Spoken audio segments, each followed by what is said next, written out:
ದೇವಕಿಯವರು ಒಂಥರ ನಿಮ್ಮನೆ fire brand ಅಂತಾನೆ ಅನ್ನಿ. ಒಂಥರ ಫೈರ್. ಯಾವತ್ತು ಯಾವ ವಿಷಯಕ್ಕೂ ಡಲ್ ಆಗಿದ್ದಿಲ್ಲ, ಕುಗ್ಗಿದ್ದಿಲ್ಲ. ಆದರೆ ಈಗೇನಾಯ್ತು ಅವರಿಗೆ?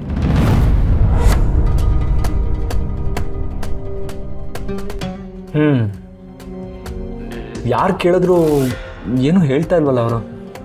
ಹೇಳಿದ್ರೆ ಅಟ್ಲೀಸ್ಟ್ ಯಾರಾದರೂ ಏನಾದರೂ ಸಹಾಯ ಮಾಡ್ಬೋದು. ಹೆಲ್ಪಾ? ಅತ್ತೆಗೆ? ಯಾರಾದರೂ ಆ ಥರ ದೇವಕಿ ಅತ್ತೆ ಹತ್ರ ಮಾತಾಡಿದ್ರೆ ಮುಗೀತು. ಹೆಲ್ಪ್ ಅಂದರೆ ಧೈರ್ಯ ತುಂಬೋದ್ರ ಬಗ್ಗೆ ಹೇಳಿದ್ದು ಅಮೃತ ಅವರೇ. ಅತ್ತೆಗೆ ಧೈರ್ಯ ಹೇಳೋ ಅಷ್ಟು ಧೈರ್ಯ ಯಾರಿಗಿದೆ ಹೇಳಿ? ಅವರು ಧೈರ್ಯಕ್ಕೆ ಒಂಥರ ಸಿನಾನಿಮ್ಸ್ ಇದ್ದಂಗೆ ಇದ್ರು. ಅವ್ರು ಮತ್ತೆ ಮೊದಲಿನ ಥರ ಆದರೆ ಸಾಕು. ನನಗೂ ಅದೇ ಅನ್ಸೋದು ಸಂಜೀವ್ ಅವರೇ. ಅಯ್ಯೋ, ಲೇಟ್ ಆಗೋಯ್ತು. ನೀವು ಮಲ್ಗೋದು ಲೇಟಾ ಸಂಜೀವ್ ಅವರೇ? ಇಲ್ಲ, ನಾನು ಇವಾಗ ಮಲ್ಗೋದೆ, ಹಾಸಿಗೆ ಹಾಸದೆ. ಅಲ್ಲ, ಹೆಲ್ಪ್ ಏನಾದರೂ ಮಾಡಬೇಕಾ? ಇಲ್ಲ, ಪರವಾಗಿಲ್ಲ, ನಾ ಮ್ಯಾನೇಜ್ ಮಾಡ್ತೀನಿ.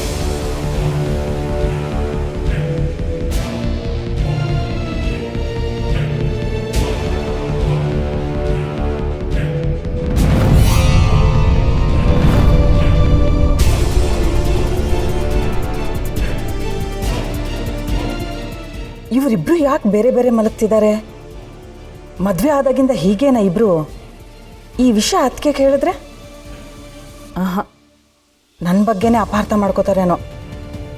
ಅಮ್ಮು ಸಂಜೀವ ಬೇರೆ ಬೇರೆ ಮಲಗೋದನ್ನ ಅದಕ್ಕೆ ನೋಡೋ ಥರ ಏನಾದರೂ ಮಾಡಬೇಕಲ್ವಾ?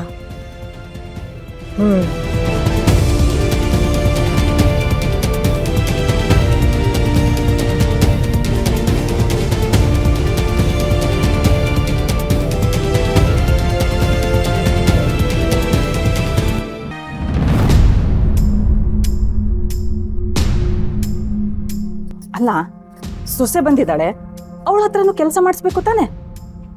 ಎಲ್ಲ ಕೆಲಸನೂ ನಾನೇ ಎಷ್ಟು ಅಂತ ಮಾಡೋಕ್ಕಾಗುತ್ತೆ? ಈ ಅಮೃತ ಹಳ್ಳಿ ರೀತಿ ನೀತಿನ ಕಲ್ತ್ಕೊಳ್ಳೋದ ಥರ ಆಗೋದು ಯಾವಾಗ?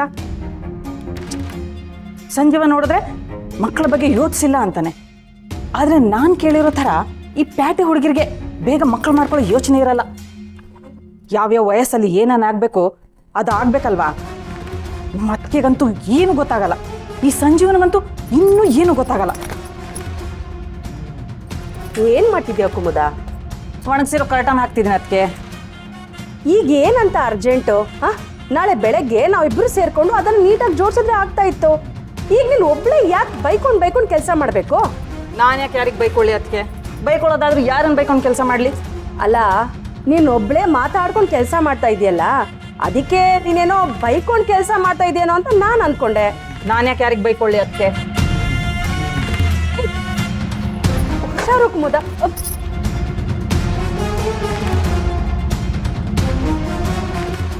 ನಿಧಾನ.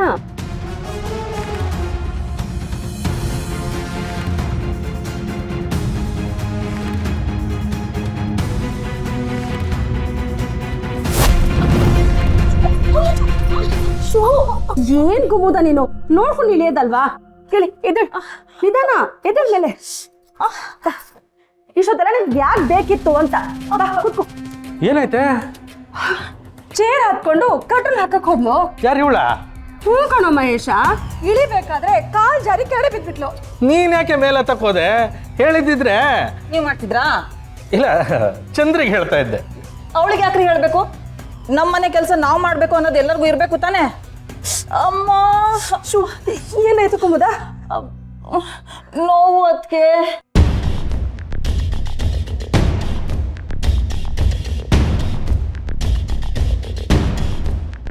ನಾನು ಬಿದ್ರೆ ನಿಮ್ಗೆ ಖುಷಿ ಏನ್ರಿ?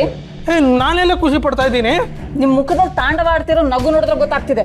ಅದಕ್ಕೆ ನಾನೇನೇ ಮಾಡೋಕ್ಕಾಗುತ್ತೆ? ನಂದೇ ನಿಂತರ ಊದಿಸ್ಕೊಂಡಿರೋ ಮುಖನಾ? ನಗುಮುಖ ಕಣೆ, ನಗುಮುಖ.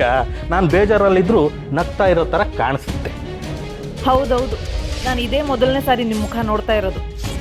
ಹೋಗ್ಲಿ ಬಿಡು ಕುಮುದ, ಸ್ವಲ್ಪ ಸಮಾಧಾನ ಮಾಡ್ಕೋ. ಏನ್ ಸಮಾಧಾನ ಮಾಡ್ಕೊಳ್ಳೋದು? ಹೋಗಿ ಅದಕ್ಕೆ. ನನ್ಗಾಗಿರೋ ಕೈ ನೋವಿಗಿಂತ ನಾಳೆ ಹೆಂಗಪ್ಪ ಅನ್ನೋ ಚಿಂತೆನೆ ಜಾಸ್ತಿ. ಯಾಕೆ? ನಾಳೆ ಏನಾದರೂ ನಿಂಗೆ ಬಾಕ್ಸಿಂಗ್ ಕಾಂಪಿಟೇಷನ್ಗೆ ಹೋಗೋ ಪ್ಲಾನ್ ಇದೆಯಾ? ಸ್ವಲ್ಪ ಸುಮ್ಮನಿರು ಮಹೇಶ. ಅವಳು ಮೊದಲೇ ಕೈ ನೋವು ಮಾಡ್ಕೊಂಡಿದ್ದಾಳೆ. ಅವ್ರಿಗೇನದ್ಕೆ ದಿನಾಲು ಯಾರಾದ್ರೂ ಒಬ್ರು ಬೇಯಿಸ್ ಹಾಕ್ತಾರೆ, ಇವ್ರು ತಿನ್ಕೊಂಡು ಊರು ಸುತ್ಕೊಂಡು ಬರ್ತಾರೆ. ನಿಮಗ್ ನೋಡಿದ್ರೆ ಕಾಲ್ ನೋವು, ನನಗ್ ನೋಡಿದ್ರೆ ಹೀಗಾಗೋಗಿದೆ. ನಾಳೆ ಎಲ್ಲ ಮನೆ ಕೆಲಸ ಯಾರಪ್ಪ ಮಾಡೋದು? ಓಹೋ, ಇವಳು ಬಿದ್ದಿರೋದು ಆಕ್ಸಿಡೆಂಟ್ ಅಲ್ಲ, ಅಮೃತಾಗೆ ಕೆಲಸ ಹಚ್ಚೋ ಹೊಸ ಪ್ಲ್ಯಾನ್. ನಾಳೆ ಕೆಲ್ಸದ ಬಗ್ಗೆ ನಾವ್ ಆಮೇಲೆ ನೋಡಿದ್ರಾಯ್ತು. ಈಗ ನೀನ್ ಮೊದಲು ಸುಧಾರಿಸ್ಕೊ.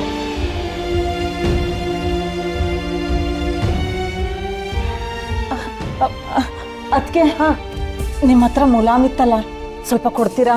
ಹೋ ಅದಾ, ಸಂಜೀವ ಈಸ್ಕೊಂಡು ಹೋಗಿದ್ದ, ಹೋಗಿ ತಗೊಂಡ್ಬರ್ತೀನಿ ಇರು.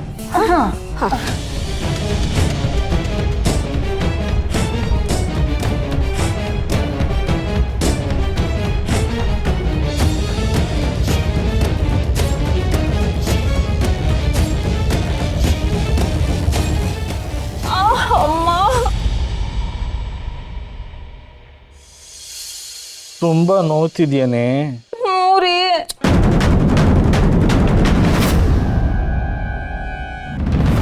ಗುಡ್ ನೈಟ್ ಅಮೃತ ಅವರೇ. ಸಂಜೀವ್ ಅವರೇ, ನಿಮ್ಮ ಹತ್ರ ಸ್ವಲ್ಪ ಮಾತಾಡೋಣ ಅಂದ್ಕೊಂಡೆ. ಹೇಳಿ. ಅಲ್ಲ, ನೀವು ಬೇಜಾರಲ್ಲಿದ್ದರೆ ನಾನು ಇನ್ನೂ ಏನಾದರೂ ಮಾತಾಡಿ ನಿಮಗೆ ತುಂಬ ಬೇಜಾರಾಗಬಾರ್ದು ಅಂತ. ವಿಷಯ ಕೇಳಿದ ಮೇಲೆ ಫಲಿತಾಂಶ ಏನಾಗ್ಬೋದು ಅಂತ ನೀವೇ ಹೇಳಿದ್ರಲ್ಲ, ನನಗೆ ಬೇಜಾರು ಮಾಡ್ಕೊಳ್ಳಲ್ಲ. ಕೇಳಿ.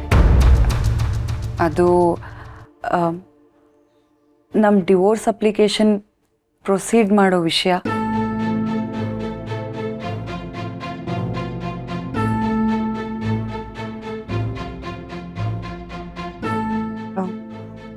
ಪರವಾಗಿಲ್ಲ ಬಿಡಿ, ನೀವು ಮಲ್ಕೊಳ್ಳಿ, ಇನ್ನೊಮ್ಮೆ ಮಾತಾಡೋಣ. ಇಲ್ಲ ಇಲ್ಲ, ಹಾಗೇನಿಲ್ಲ. ಏನು ಅನ್ಕೊಂತಿದ್ದೀರಾ ಹೇಳಿ. ಅದೇ ಯಾರಾದರೂ ಒಳ್ಳೆ ಲಾಯರ್ನ ನೋಡಿ ಕೋರ್ಟಲ್ಲಿ ನಮ್ಮ ಡಿವೋರ್ಸ್ ಪ್ರೊಸೀಡ್ ಮಾಡೋಣ ಅಂತ. ನನಗೆ ಯಾರು ಒಳ್ಳೆ ಲಾಯರ್ ಗೊತ್ತಿಲ್ಲ.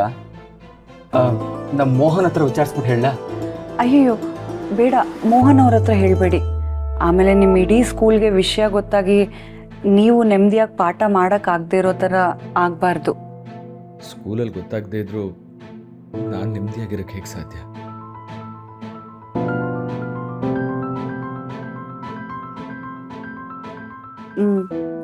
ಬಿಡಿ, ನಾನೇ ನನ್ನ ಫ್ರೆಂಡ್ಸ್ ಕಡೆಯಿಂದ ವಿಚಾರಿಸಿ ತಿಳ್ಕೊತೀನಿ.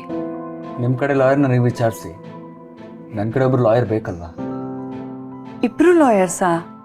ಯಾಕೆ? ಮತ್ತೆ ಇಬ್ಬರಿಗೂ ಲಾಯರ್ಸ್ ಇರ್ಬೇಕು ತಾನೆ? ಅದು ಏನಾದರೂ ಅಬ್ಜೆಕ್ಷನ್ ಇದ್ದರೆ ಮಾತ್ರ. ಮ್ಯೂಚುವಲ್ ಡಿವೋರ್ಸ್ ಇದ್ದಾಗ ಒಬ್ಬರೇ ಲಾಯರ್ ಸಾಕು.